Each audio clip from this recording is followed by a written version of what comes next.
Kadalasan sa mga boksingero mga kaibigan ay nalilimitahan nila ang kanilang pag-angat ng dibisyon sa boxing dahil mayroong mga boksingerong umaangat ngunit hindi nadadala ang bilis ng kanilang footwork, lakas ng suntok at hand speed, partikular na sa kanilang nakasanayang timbang, lalong-lalo na ang tigas ng kanilang panga at nguya-nguyaan. Dahil sa patuloy na pag-angat lang naman nila na iyon ay ang mas mabibigat pa na suntok sa panibagong dibisyon na iyon ang kanilang mas daranasin sa kanilang makakaharap. Napakarami ng nanghas mga kaibigan, ngunit mapait na pagkabigo lamang ang kanilang natamasa nang ito ay kanilang sinubukan.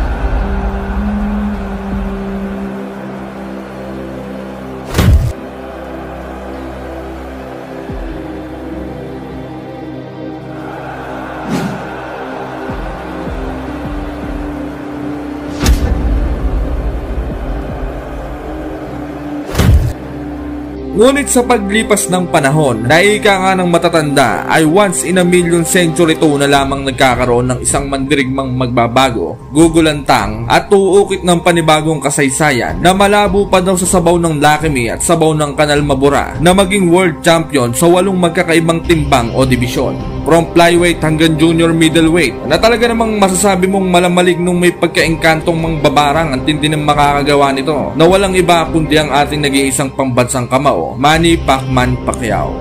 Ngunit bago maabot ni Manny ang pagiging 8th Division World Champion, ay dumaan muna ito sa pinakamaliit na butas ng karayo na ang tali ay panglongganisa. Lalong-lalo na nang makaharap nito ang pinakamalakas na katunggaling hinarap niya sa kasaysayan ng kanyang karir na walang iba kundi si Miguel Cotto na tirador ng ginataang kuto. Sa laban na ito mga kaibigan ay napakaraming kumwestiyon at natakot sa maaaring sapiti ng tiniguriang The Destroyer na si Manny dahil hindi daw biro at tila pagpapatiwakal daw ang ginagawa nito at masyadong mataas daw ang lipad ng mga pangarap nito kung susumahin. Dahil sa mga di lang naman po nakakaalam mga kaibigan, si Miguel Cotto lang naman po noong mga panahon na iyon ay isang lehitimong welterweight lang naman ng mahabang panahon na ang ibig sabihin ay baluarte niya talaga ang dibisyon na ito at siya ang pinakahari at ang pinakamalakas sa kanyang dibisyon noong mga panahong iyon. Sinabi pa nga ng mga boxing analyst na kalokohan na daw ang ginagawang pagpapataas ng timbang ni Manny dahil ang tanong nila, kaya bang dalahin ni Manny ang kanyang lakas, bilis ng footwork, hand speed at kung kayang tanggapin ang suntok ng isang lehitimong welterweight fighter at anong mangyayari sa kanya kapag tinamaan siya ng solid ng suntok nito. Sinabi nga din ng mga galing-galing ng mga boxing analyst na sasayangin lang daw ni Manny ang kanyang papausbong na legasiya at manatili na nga lang daw muna ito sa super lightweight ng kahit 3 o hanggang 5 laban pa dahil pagpapatiwakal at kahibangan daw ang kanyang gagawin. Sinang-ayunan naman ito ng ilang mga sikat na personalidad at sinabing nababaliw na nga daw talaga ang ating nag-iisang pambansang kamao dahil sa totoo lang mga kaibigan, napakarami ng sumubok na gawin ang bagay na ito ngunit puros kabiguan ang kanilang sinabi.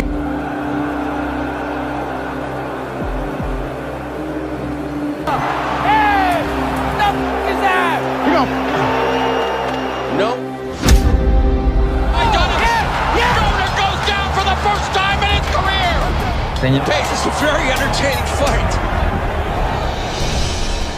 He thought it was going to be easy, and Broner learned the hard way. And a left hook drops Broner for the second time in the fight. Yes!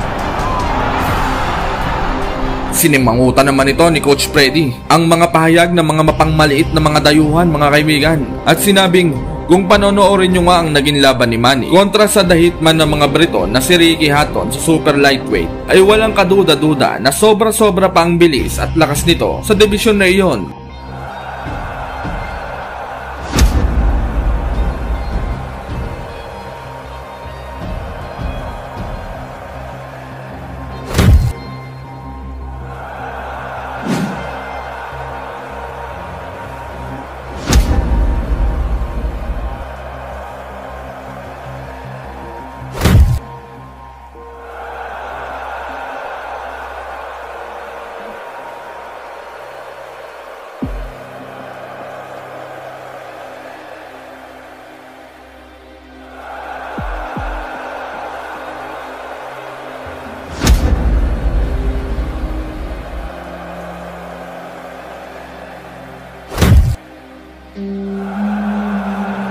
At sa mga nang mamalit naman daw kay Manny ay wag na wag daw silang magsasalita ng tapos at wag masyadong pairali ang pagiging rasismo ng mga ito dahil hindi pa nga daw nangyayari ang laban ay kung ano-anong patotsyada na agad ang ibinibida ng mga walang iyang ito at kung gusto daw nila ay sila na nga lang daw makipaglaban, patayan at buntalan sa ibabaw ng lona. Total ang gagaling daw nila eh. At iumpog na nga lang daw nila ang kanilang ulo sa semento at ekop ng kalabaw kung wala silang magawa. Sa interview naman ni Miguel Cotto sa kanilang laban, sinabi nito na hindi daw makukuha ni Manny ay kapitong bola ng Dragon Ball sa kanya. Nagkamali daw siya ng hinamon at binangga. Ipapatikim daw nito ang bigat at lakas ng isang lehitimong welterweight na may bigat ng suntok na sing lakas ng suntok ng isang middleweight.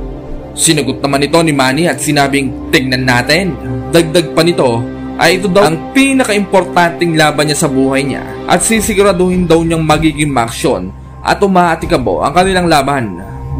Ika-14 ng Nobyembre taong 2009 naikasaang tinaguriang The Fight for the History sa pagitan ng ating pambansang kamao kontra sa Puerto Rican legend na si Miguel Cotto. Dahil sa laban lang naman na ito, kapag nanalo si Manny ay mabubura niya ang record ni Oscar De La Hoya na pagiging 6th Division World Champion at magkakaroon ng pagkakataong maging kauna-unahang maging 7th Division World Champion sa kasaysayan ng boxing sa buong mundo. Grabe! Walang masakyan noon sa Pilipinas sa mga pauwi at napakalinis ng kalsada. Mahiya mo may lockdown dahil sa Corn Beef 19 eh. Dahil lahat nga po ng mga jeepney at tricycle driver ay talaga namang nakabang at manonood sa laban ng ating nag-iisang pambansang kamao. Ginanap ang kanilang laban sa MGM Grand Garden Arena sa Las Vegas, Nevada, USA. May kartadang 49 na panalo, 37 ay tinapos sa pamamagitan ng knockout, 3 talo at 2 draw ang ating pambansang kamao noon mga kaibigan. Samantalang ang Puerto Rican fighter naman ay may 34 na panalo, 27 ay tinapos sa pamamagitan ng knockout at 1 talo lamang. Paglalabanan nila ang titulong WBO welterweight title na hawak ni Miguel Cotto. Sa kanilang weigh-in naman mga kaibigan, batang-bata pa ang ating mga bida. Lalong-lalo na si Boss Idol Bob Arum lang sa kalam. Halatang bagong Blackening shampoo hanggang kilay eh oh. Ang tindi ng datingan, blooming na blooming. Ang popular ng pisngi eh, mahiya mo nag-blush yun eh oh. Halatang halata ding nag-e-skinol, maxipil, rejuvenating at koji kayo. Anyway sa unang round, nagpakilala kaagad ang champion. Puro job ang ginagawa nito upang hindi makalapit si Manny. Samantalang ang ating pambansang kamao naman ay tila kinakapakapapa at pinapakiramdaman ang kapangyarihan at lakas ng isang lehitimong welterweight champion.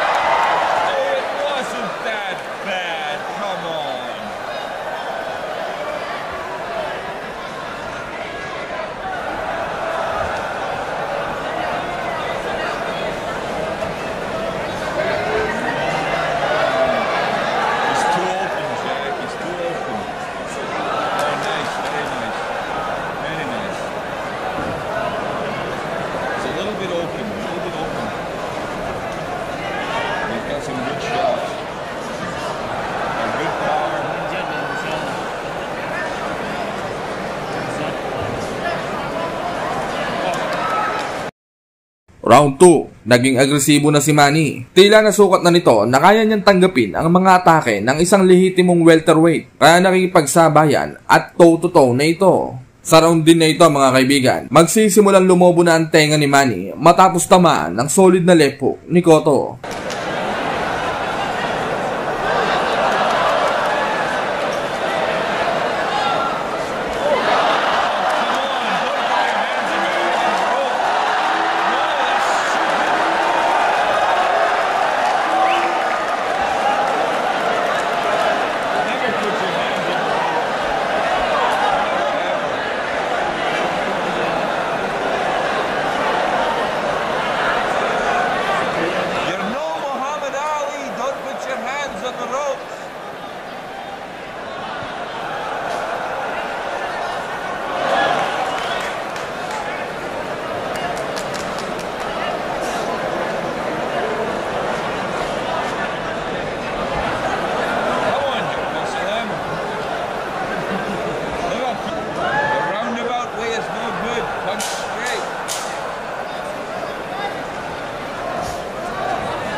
Round 3. Dito nagugulatin ni Manny at papakunutin ang noo ng mga taong nang maliit sa kanya matapos niyang pabagsakin si Cotto, dahilan upang ito ay tawagan ng knockdown. Samantala, imbis na panghinaan ng loob matapos bumagsak, ay mas lalong nag-init ang Puerto Rican fighter at mas lalo itong ginanahan.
Too many punches for the good punches he's getting out.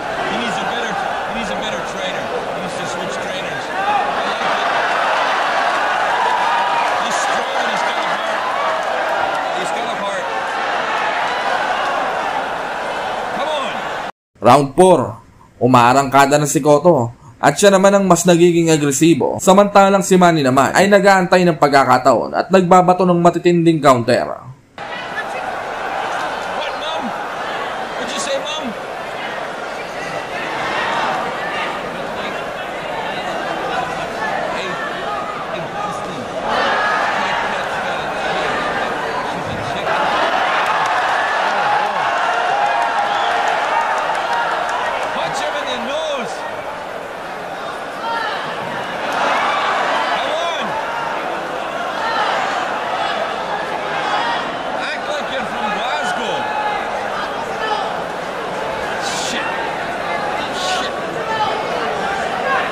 Samantala, bago matapos ang huling minuto ng laban, isang kahindik-hindik na knockdown na naman ang sinapit ni Miguel Cotto.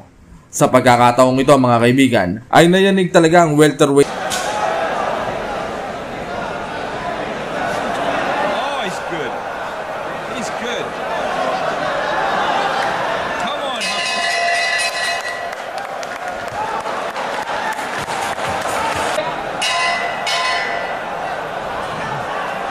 bullshit. Come on, Hucko Salami, he's ready for you. You gotta land the punch, baby.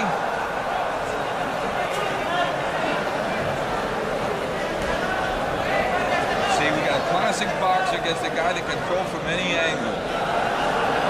All they gotta do is hit that one good punch and he's got it. Oh, it's a nice left. Come on, Hucko Salam.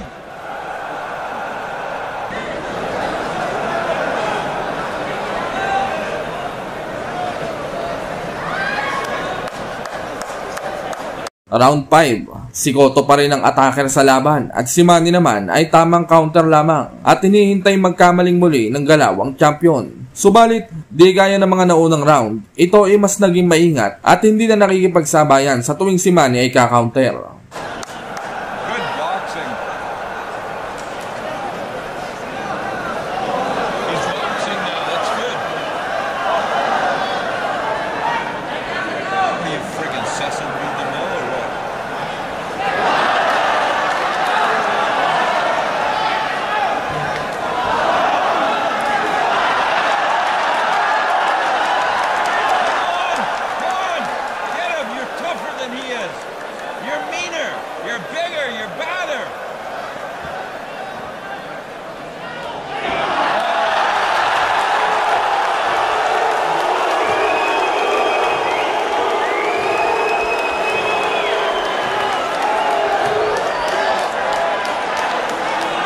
Otra guys, Anyway, sa round din na ito mga kaibigan, mahahalatang bumabagal na si Cotto at tila tipid na rin ang suntok nito dahil sa pag-iingat na mapabagsak na naman siya ni Manny. Ngunit nakakatama naman ito ng ilang solid na patama na lalong nakapagpalobo ng tainga ni Manny.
Round 7, hirap na si Cotto sa prime na Manny. Grabe, malamalig nung nakarobos napakabilis. Subalit, kahanga-hangang nasasabayan pa rin ito ni Miguel Cotto. Pagpapatunay na hindi talaga ito basta-bastang kampyon. Napakatibay.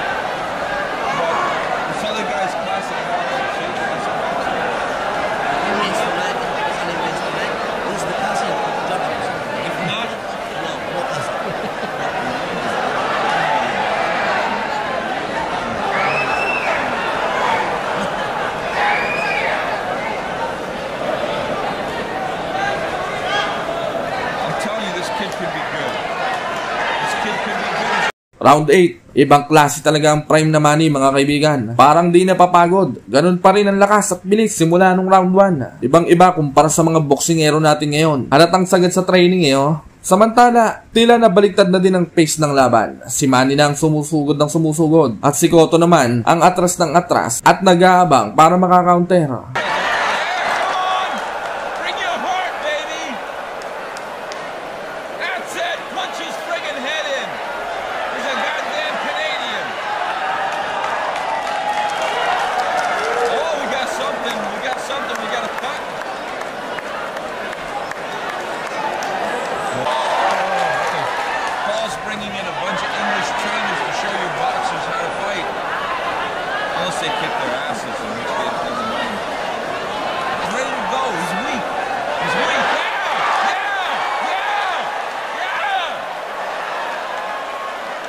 Round 9, nilalagyan na ng off-lotion si Cotto at sinaswab test.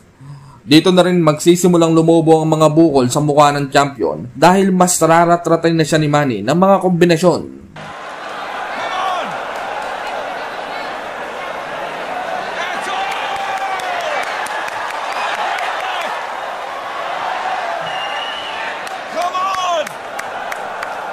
He's got a good left hand.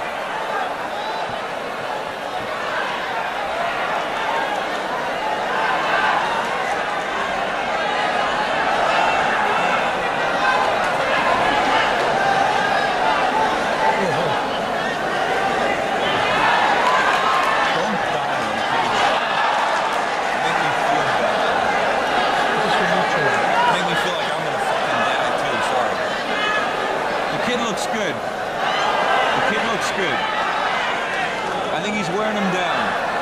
Look at this. Oh, that's nothing. It's nothing. Come on!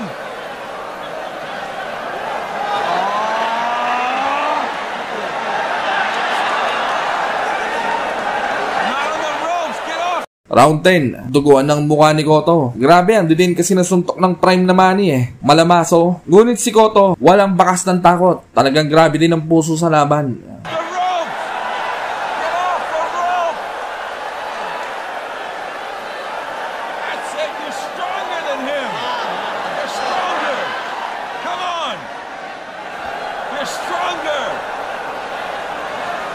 That's it. Good discipline by the Canadian woman. Very nice discipline.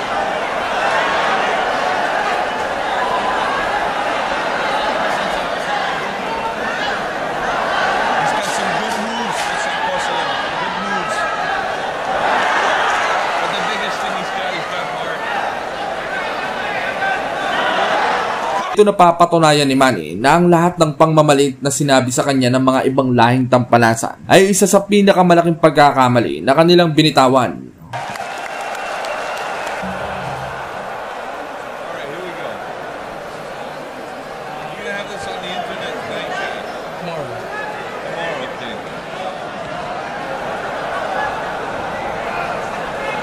You're sparring a nice right hand, Barney Canadian. Come on, you can beat this guy. You're stronger. One good punch from